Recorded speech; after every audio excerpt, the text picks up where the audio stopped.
Hello, people of YouTube and Fusies, and we are back with podcast number 6, right? Podcast number 6, and today we are going to be going over last week's episode titled The Other Woman, and we're going to be giving you guys a preview on this week's episode, Ji Yeon. So that's going to be pretty interesting, and right now it is Tuesday, so this will be up on YouTube by tomorrow or possibly Thursday. Hopefully sooner. But anyway, let's go over last week's episode. Shall we? Shall we? We shall. Alright. It was pretty good. Island-centric flashbacks of Juliet on the island, so that was pretty cool. We had some good one action. He got back on the show for an episode, so that was pretty cool. And we found out that, oh my god, Ben is so strange. Obsessive even. Obsessive. Rapist. Like, literally, that was crazy. His whole comment to Juliet saying he brought her to the island because she was his. That creeped me out. That set me off. I mean, Ben was up here. Now he's... Ben was pretty cool. Now he's like, oh, kind of, watch out for that guy. But, what else happened that was good in the episode? Oh, the whole Tempest Hatch. That was pretty cool. With Faraday and Charlotte, they went to go shut down the gas system on the island. It's funny. The gas system on the island. Anyway. To shut down this poisonous gas thing on the island that could, potentially kill a bunch of people, that would not have been good.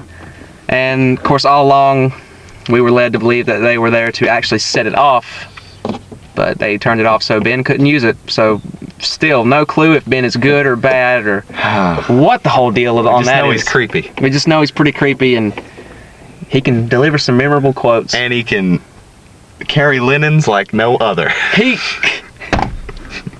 Gosh, you had to love that last little closing scene. Okay, so up until now, he had been held prisoner by Locke. Well, Locke lets him go because Ben tells him that Widmore is the one that sent the freighter people there, which is, of course, you could have guessed that. It was pretty obvious. That's, why else would Widmore be in the show?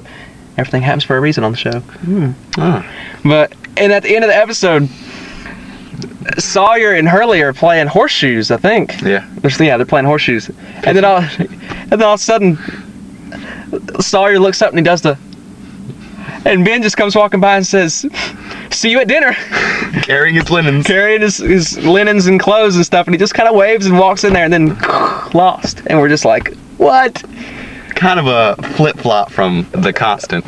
Which, you have The Constant, which was really emotional, gripping episode, and then you have this one, which sort of gives you some breathing room. It's like kind of a sit back and relax and watch the show kind of thing. Now, this week, ooh. Because you can't have it all at once. You would have it overload. You would.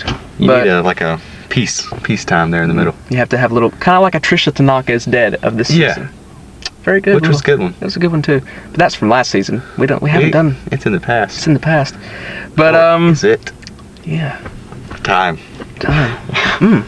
Good. But this week's episode, I will go ahead and say, there are some twists and twirls and everywhere. And I'm kind of glad we made up that word because it's stuck with the Lodge community. But yeah, this is part 1, and in part 2 we will be going over a little bit more of last week's episode and giving you a preview of this week's. So watch part 2. It will be up. Sometimes you don't watch part 2. Anyway.